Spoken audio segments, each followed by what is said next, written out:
Welcome back to my channel and my second video in my series of reading books from around the world. I love reading books from different countries and people from backgrounds who are different than mine, as I feel like it teaches me so much about the world that I may not be experiencing myself.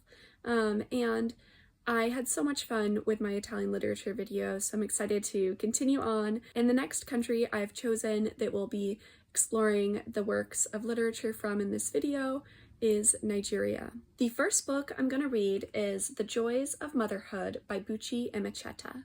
This has been on my want to read list for a long time, and I have this beautiful used copy, and I want to read the inscription inside of someone who had owned this prior to me, because I think it's so fitting for this novel. And it says, "For my mother, in thanks for all the pains and for sharing her joys, from May 11th, 1980, and from her daughter with love, Mara." That's something I just love about used books, is seeing little glimpses of who might have read and enjoyed this and owned this before I did. Emecheta is known for her works about being a woman and about being a mother. Emecheta moved from Nigeria to England, and later in her life wrote a book about being Black and a woman and living outside of her home country, which I'm also eager to get to. But we're going to start here with The Joys of Motherhood. This is the searing story of a strong, optimistic Nigerian woman and her mother who struggles with the many dramatic changes in her life. We see her place all of her hopes and dreams in her many children, thus beginning a poignant journey in her soul, which takes her through seemingly glorious hope, yet leaves her with crushing disillusionment. This book was first published in 1979. So we'll start here with Emecheta. Then we're going to break up the fiction with some nonfiction, and I will read Silence Would Be Treason, The Last Writings of Ken Saro-wiwa. This I have been wanting to read since earlier this year, and I'm so happy to have a copy of this now. I first learned about Ken Saro-wiwa by reading some other nonfiction that I had been getting into. He was an important Nigerian activist of the Ogoni people, who are an ethnic minority, and he specifically was involved in activism against oil extraction that was being done harmfully. His activism and his martyrdom is something that I'm really interested in reading more about. Ken Saro-wiwa is definitely someone that I don't think should be forgotten, and is certainly someone that once I heard his name and the things that he had been doing, immediately became someone I want to learn about. This book was compiled after his death, actually decades after his death, and is a compilation of some poetry that he had written, letters from when he was imprisoned, and just various other pieces from his history. There are some photos in here. This will be the second book I'll be reading. And then the third book I'm going to read is from one of Nigeria's most well-known authors, and that is Chinua Achebe. But I'm not going to read his most famous work. I'm actually going to read A Man of the People. This book came after Things Fall Apart and is described as a political satire, so I'm excited to get to this as well. These are the first books I'll be reading by any of these authors, so I'm also just excited to be introduced to these authors through these books. I'll be back once I've read a portion of The Joys of Motherhood. I've now read the first 4 chapters of The Joys of Motherhood, and I'll let you know what we are getting into here. Our opening scene is very intense. We're immediately introduced to our main character, a woman named New Ego, and she is extremely distraught. She has just had a baby, and we know this because we know that she's breastfeeding, and she's deeply concerned about her child, and she's running in the street, actually. She's almost disoriented and in disbelief of what's happened, which isn't really clear. So we're immediately thrown into this super dramatic opening scene. From there, the next few chapters actually go back in time, and we are introduced to New Ego before she's even born. We're introduced to her mother. Her mother was a really strong and just captivating woman. She was never married, though she had a lover who was constantly petitioning her to marry him, though she did get pregnant by her lover and then had New. She remained adamant that she didn't want to marry this man because she was her father's only daughter. He didn't want her to be with him, and she was very keen on trying to preserve her father's lineage, knowing that she was the only daughter, really hoping to have a son, but she had a daughter, Nu, our main character. Nu's mother again gets pregnant by her lover, but this time she is very ill throughout her pregnancy and ends up dying shortly after having a premature labor. And so Nu is an only child. Her father is a man who has multiple other wives, many other children, but he still cares very deeply for her. Both Nu and her father are eager to have her marry someone that she loves, join a household. Being that a man has many wives, it's kind of a more communal household. There's many wives who are kind of treating each other as sisters in a way, a sense of camaraderie between them, and they also jointly are raising children that they are having together with the same man, and Nu ends up married off to a man. This is where her story really begins. We know that Nu is really passionate about being a mother for multiple reasons. She wants to please her father by following tradition, marrying and having children quickly. She wants to please her husband by having children with him, hopefully a son who can pass on the family name.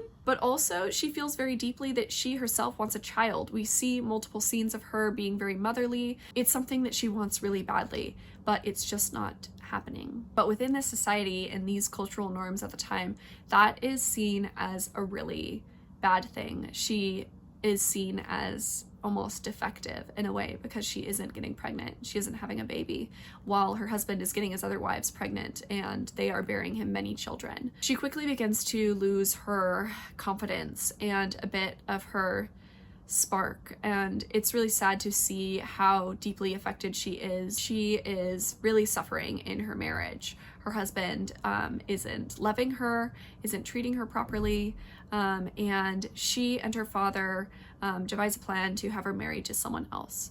So she returns to her father and she quickly is married off to another man, but this time she's traveling much further away from home. She is going to be living now in Lagos with her new husband, and she's hoping desperately that she will have a child with him.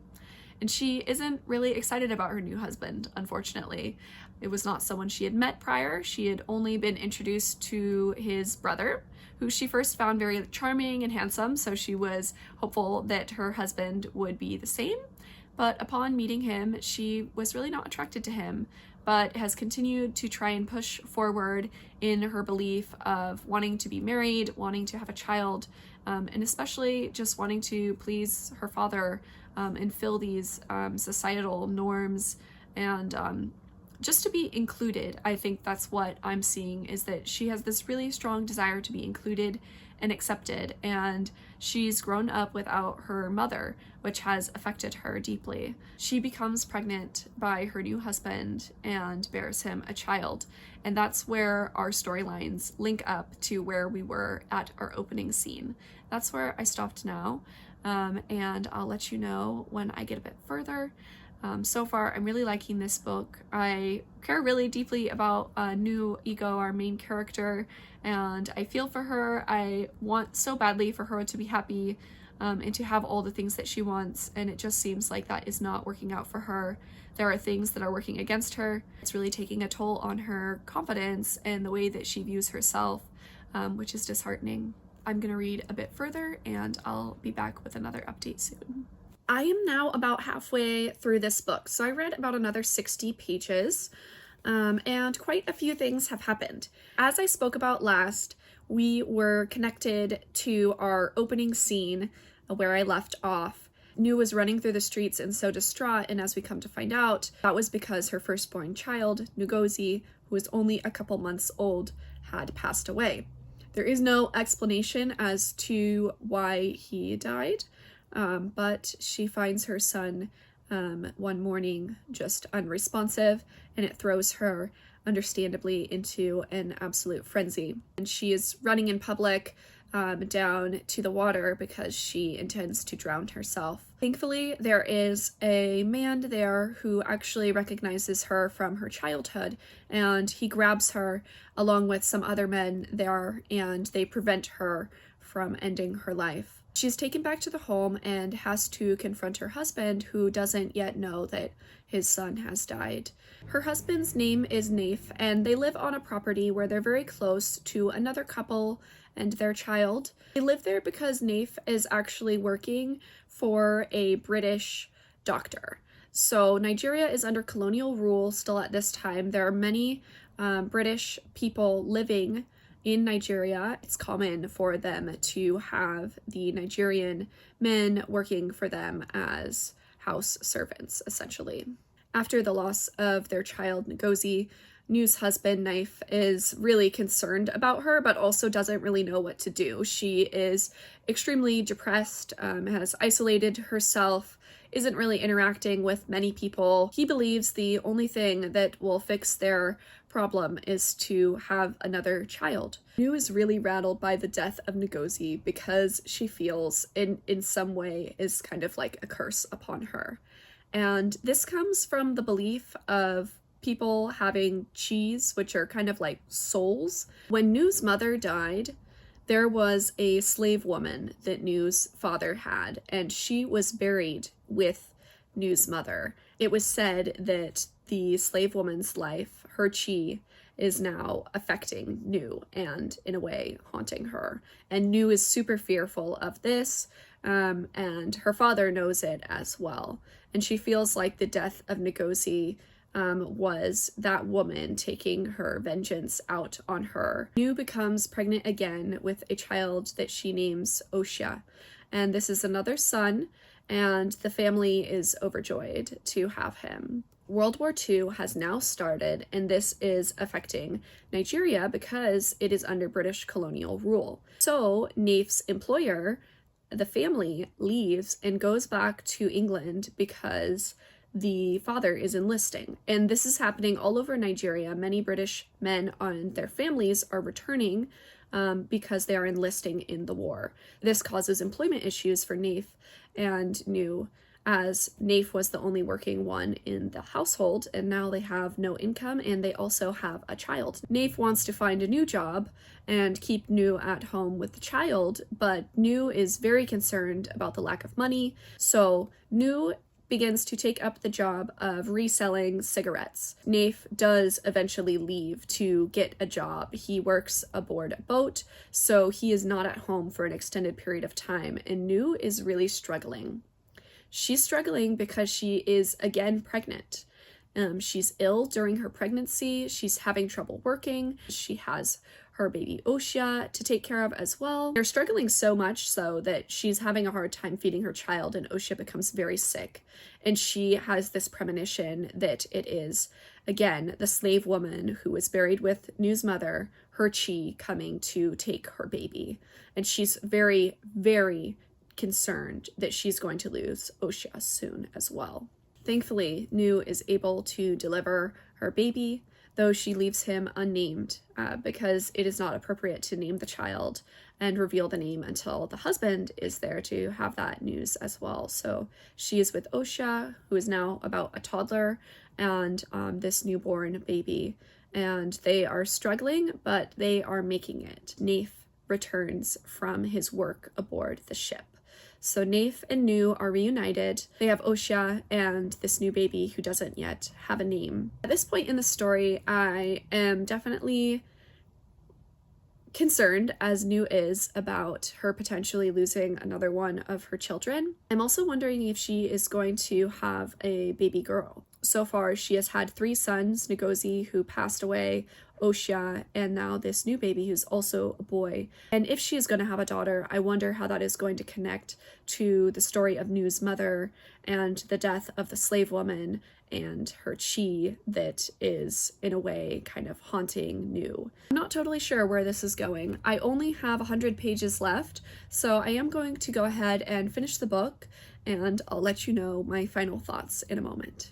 I have just finished The Joys of Motherhood by Buchi and Emecheta, and I will say it didn't end up very joyful for our main character, Nu Ego, in the end. Naif, Nu's husband, inherits a wife of his brother, since his brother has passed away, the wives of his brother are inherited like property, essentially.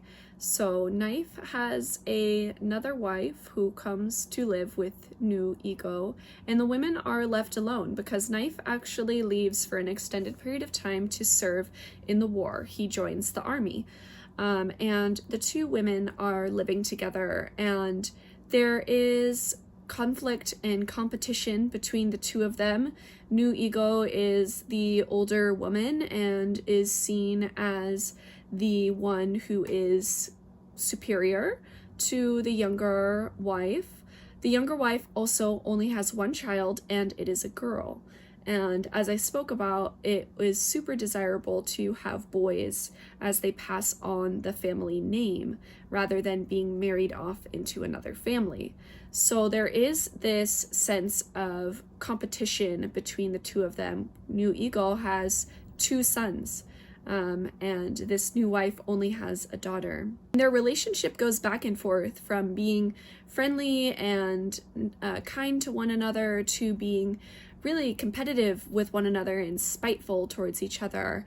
And you even see this with the children as well. The heart of what this book is about comes to be explained through the relationship that New Ego has with this other woman.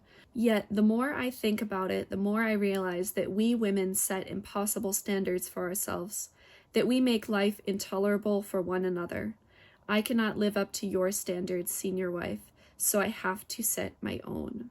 That is a quote from the younger wife to New Ego when she decides that she's going to actually leave the household. She's going to make her own way. She's sick of trying to fill these societal standards and the standards that she thinks are being imposed upon her by New Ego. What's really difficult in this relationship between these two women, and I think between a lot of women's relationships, is that you see that women are oppressed by men in this society, and there are social and cultural norms that keep women submissive, and they are held to these very high standards, and when they don't meet these standards, they are blamed just kind of ridiculously and over the top for what's perceived as their own failings.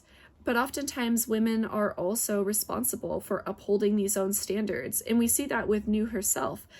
She wanted to be a wife. She wanted to have children. She really wanted to have sons.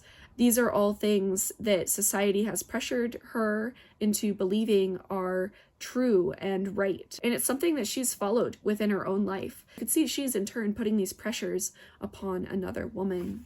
I wanted to share one more quote that comes near the end of this book that again hinges upon what this book is getting at.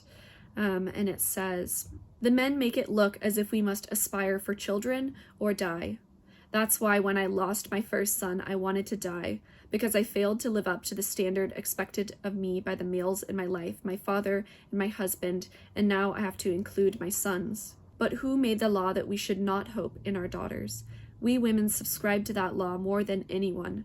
Until we change all this, it is still a man's world, which women will always have to help build." New Ego goes on to have multiple more children, including 2 sets of twins, all 4 of those children being daughters.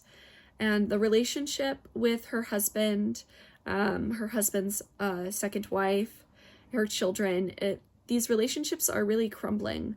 And she is struggling with what she has confined herself to become, which is a mother.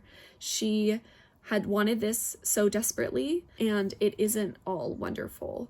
There's a lot of hardships that come with motherhood. I think it's easy to understand why Buchi Emecheta wanted to write this book. On her little author bio in the back, it says, "She finds time for her writing by rising at 4 a.m. every morning before the demands of her 5 children and her job must be met." I really liked this book. I liked what it had to say. It was pretty sorrowful, which I think isn't what I was expecting based on the title, The Joys of Motherhood. But of course, I know that motherhood isn't all joys. I have another book by Buchi Emecheta that I'll read sometime in the future called Kehinde, and I'm excited to read more of her work and I really enjoyed this experience with her. She also has some very fabulous author interviews on YouTube. They're all older, but still just very interesting and valuable into her insight as a writer, a mother, and as a Nigerian woman who immigrated to England. So I have been enjoying listening to her speak on that as well. I am now going to continue with my next author, Ken Saro-wiwa, his collected last writings from when he was imprisoned, and I will be back once I've read a portion of this book. I am back, and I did actually read this book in its entirety. As I was reading it, I thought it would make most sense if I read the entire thing so I could talk about each piece as it connects to each other. As I started this, I realized that it wasn't just writings from Ken Saro-wiwa. So we have 3 distinct sections in this book, and each of them add something to the story. Our very first section just talks about the way the history and writings of Ken Saro-wiwa has been preserved. And interestingly, much of this is preserved and held by the Maynooth University in Ireland. I immediately was like, well, why Ireland? I mean, this man is from Nigeria. He lived his whole life there. And that sounds strange. Like, what is the connection to Ireland?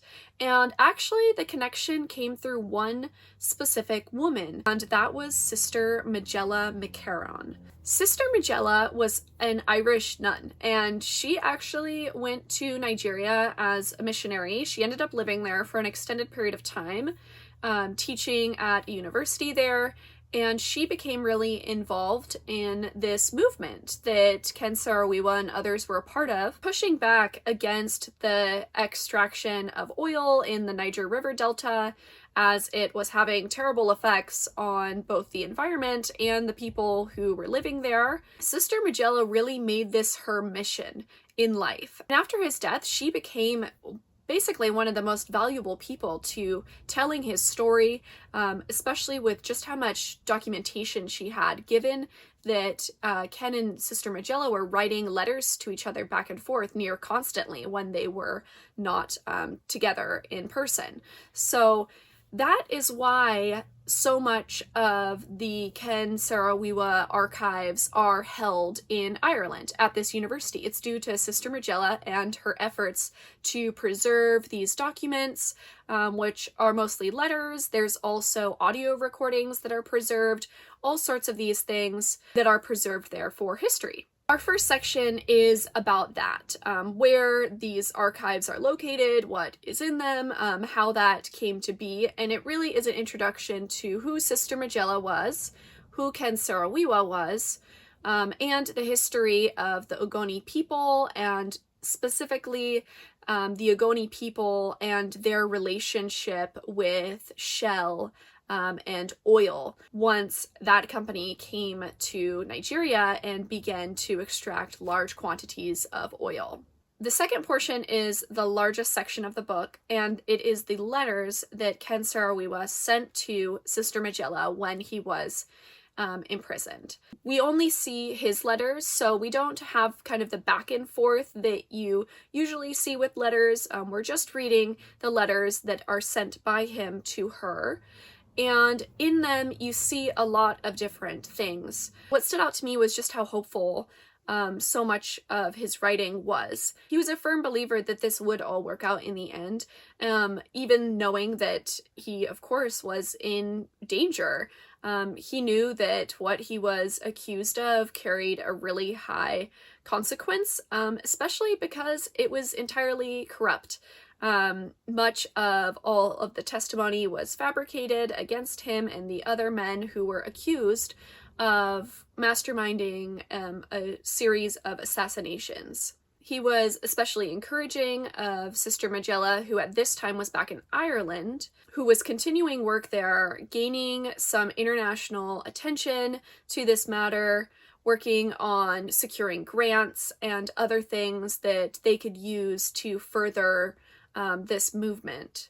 He was a father, so he oftentimes is referencing his children, who Magella is updating him on. And you see just simple things that any parent would be curious of, you know, how their children are doing in school and things like that.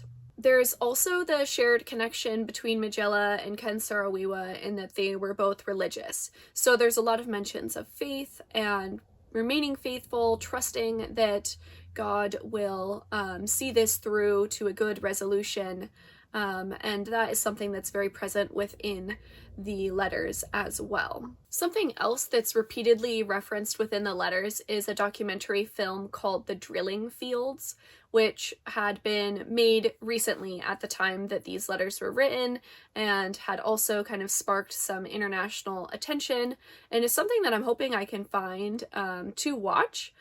Because I think it would add some additional context to the history of oil drilling in this area. And it was mentioned as something that Ken Saro-wiwa thought was especially important and pertinent for people to see, to understand and get a grasp of this area, its natural beauty, the people that live there, and just how bad the environmental destruction had gotten from all of the oil drilling done in that Niger River Delta area.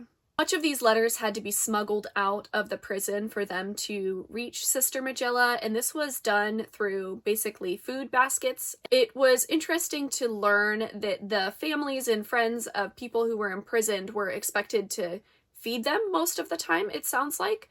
So oftentimes people were bringing in food, and that's kind of where the letters went in and out. He doesn't specifically talk a lot about what being imprisoned is like. He mostly just mentions being frustrated by the trial that is going on. Just how ridiculous it all is. All sorts of different techniques they are using to try and pin this on him, and of course the other people who are accused of this crime as well. But there isn't many mentions of what life is actually like in the prison that he is being held at. He is expecting to be bored and frustrated by its outcome. And we know that the outcome was his death. Unfortunately, he was executed. His death was widely seen as entirely unacceptable, the trial completely bogus, and just a terrible tragedy to lose someone who was so passionate for such a just cause. And it did leave ripples around the world and brought so much more attention to the situation that was going on. These people and companies who he was fighting against have so much power, and it's incredibly disheartening to see how all of that power can be twisted and can result in someone losing their life for no good reason. I knew that I would find his words really inspiring, and I did. I found a lot of the letters very hopeful. And then when it comes to the poetry, which is the third section of this book, I found his words especially inspiring. So I did just want to share a couple poems from the back of the book to close off this section on Ken Saro-wiwa. For context and understanding this poem, Sister Magella was from County Fermanagh in Ireland, so that's what he's referencing here when he says that place. Sister Magella, my sweet soul sister, what is it, I often ask, unites County Fermanagh and Ogoni? Ah, well, it must be the agony, the hunger for justice and peace, which married our memories to a journey of faith. How many hours have we shared, and what oceans of ink poured from fearful hearts beating together for the voiceless of the earth. Now separated by the mighty ocean and strange lands, we pour forth prayers, purpose, and pride, laud the integrity of ideals, hopefully reach out to the grassroots of your Ogoni, my Fermanagh. That poem was so inspiring to me because it just symbolizes the relationship that Sister Magella and Saro-wiwa built across oceans, really, and across vastly different cultures, and backgrounds, but were so united by a common cause. And what he's referencing here about her and her background is Ireland and its history of struggle and oppression. That's something that united the two of them, along with their faith and passion for a better world, which I just think is so beautiful. And I especially love the closing where he mentions of your Ogoni, so her in relation to the Ogoni people, and as he says, my Fermanagh, his relationship to the county and place where Sister Magella is from. I also want to share another poem that I found especially fiery, and it is called Victory Song. You have raped my land, black brother, silenced my song. Upon my wholesome breath, condemned to a gas dungeon, I suffocate, shriek in pain, into cold, stone-stuffed ears. Your fingers drip with my blood, staining your nails black and crude. Vampire, tyrant, rapist. Black brother of the same womb, but cruel as the flares that burn poisonous gases into our skies. I lie manacled in chain, in caves of your callous care, but the day will come when I will break your hard bones, with my claws tear your brain, consume you in wrathful fires, to the wild winds expose you, paint the cruel marks of your sin on the walls of history.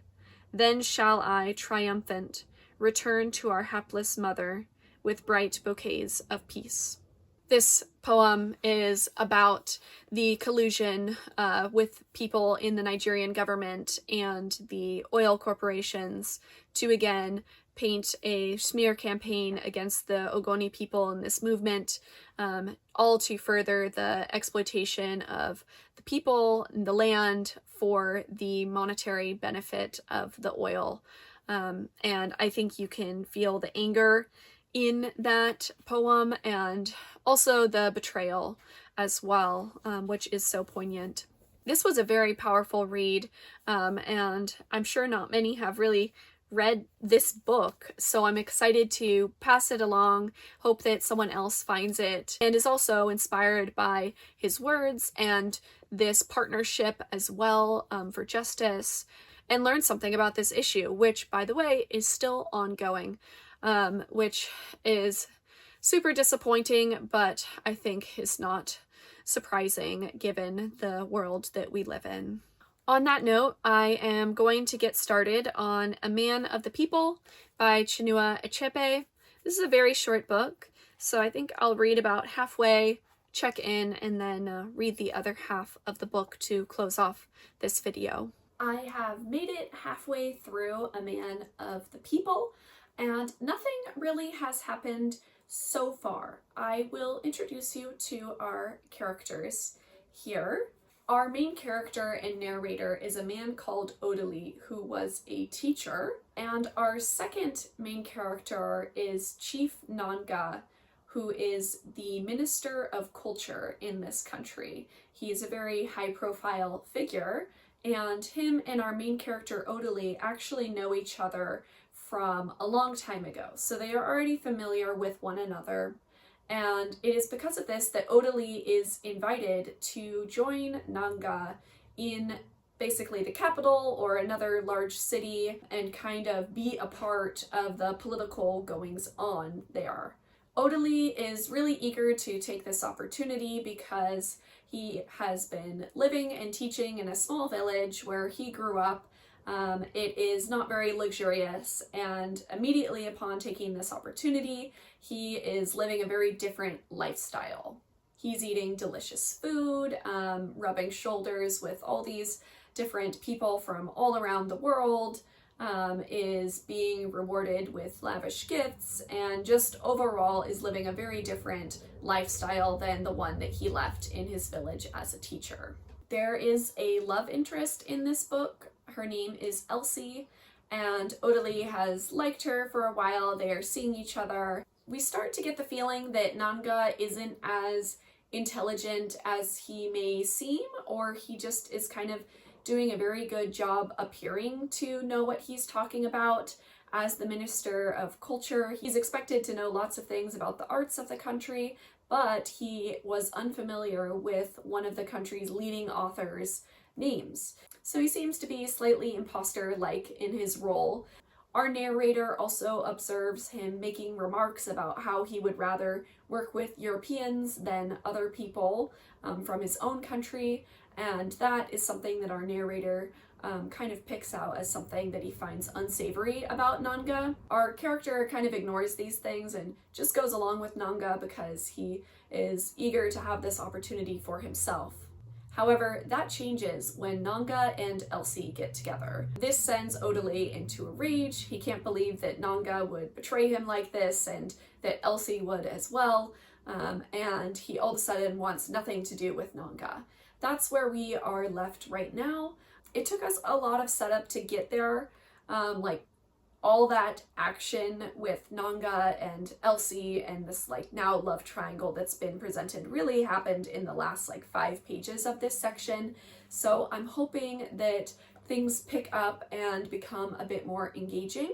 I'm gonna go ahead and finish the rest of the book and hope things become a bit more exciting. I just finished A Man of the People, and unfortunately it didn't get much more exciting. Our main character, Odile, is so upset that he decides to try and ruin his political career and his personal life.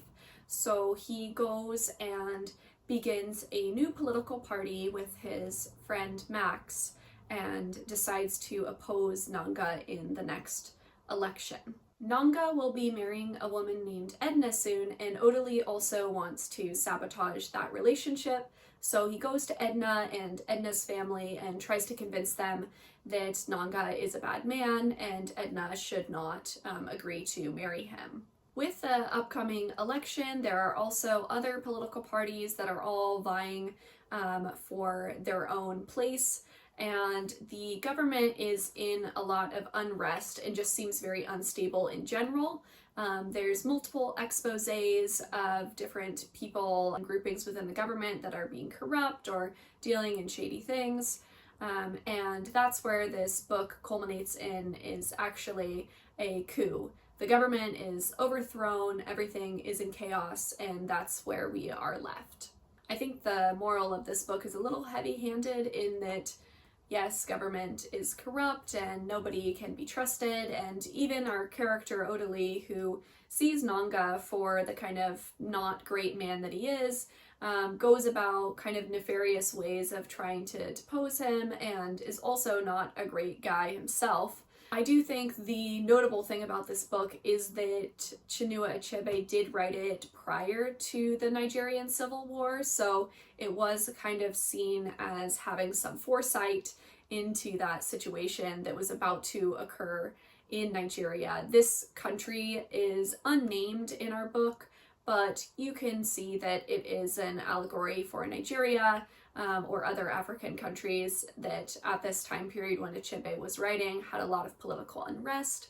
And then of course following the Biafran War occurred in Nigeria, which was the Nigerian Civil War. I would read from Chinua Achebe again. I definitely want to read Things Fall Apart. And I have also always been interested in his memoir There Was a Country, which is about the Nigerian Civil War.